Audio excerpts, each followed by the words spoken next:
So that behaves very differently in dry and wet. Exactly. So props to all these drivers for killing it the way they are.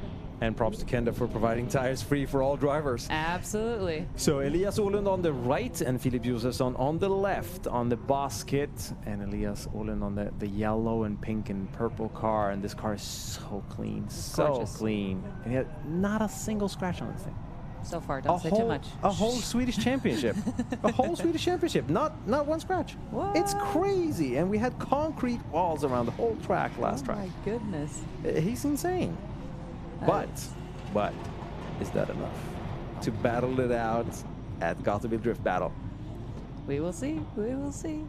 Filip Josefsson, who is known for having an aggressive style and being very, very quick. However, in the wet, that's kind of diminished, and it kind of equalizes everyone a little bit, especially on the same tire, because you have to work with setups a lot more to work around that tire grip that you now have found. So Elias Ålund on the right-hand side in picture, and Filip Josefsson is going to follow. Here they go up the hill. You can tell they have more speed now, for sure. Oh yeah. Doing a little monkey initiation there. Ooh, early one from Filip Josefsson in the back. Okay. They're continuing though. They're just going for it. Just awesome. See if they can get that inner clip. Not sure, but we will see the replay later. Elias is trying to do his smoothest run here. Filip Josefsson trying to follow as closely as he can. Very, very nicely. Kan vi klippa till den sista kameran?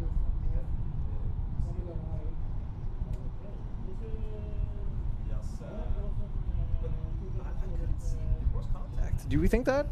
It kind of looked like it going out to outer one there. Kind of looked like it pushed him. And you just said he never had any scratches on their car. Jinxed it. Dude. Look here from the drone shot. From the drone shot. Okay, let's see here. No, I don't think so. No.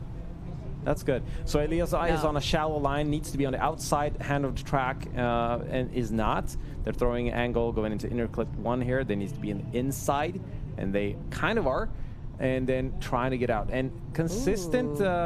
holding the edge of the track there. That was nice. Yeah, Filip Josefsson trying to catch up, but at least keeping consistent distance between the cars. Yes. And your job as a lead driver, you need to realize that you don't have to try to drive away or escape from the driver behind you. You have to invite them. Yep, chaseable lead. Please get on my door, do whatever you want. Kind of my body is ready. It's kind of the same thing. So you have to make it very, very inviting. You have to do it pleasantly, as I said before, without corrections and that kind of stuff. So make you predictable. And I think that Elias did, in this case, I don't want to say a poor job of that, but not an exemplary job of that, being on a very shallow line, not leaving room for Filip Josefsson. And that makes Filip Josefsson look a little bit worse than he actually is. Because it looks like, oh, he has no proximity. Yes, but Elias Ålund did not invite that proximity. Right. He did not create that proximity for them. So there's a lot going on, and the judges are going to look at it very, very harshly. Yeah. You can be deemed at fault for doing a bad lead run. Exactly. We're going to switch again.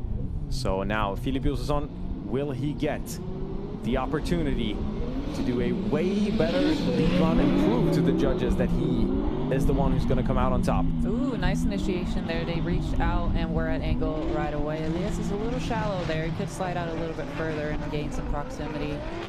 But it's looking really solid. That lead is beautiful. Very, very smooth. And that's kind of what we've seen from Filip for all these years. He's just a very, very good driver. Oh, yeah. Elias catching up. He's catching up. He's there.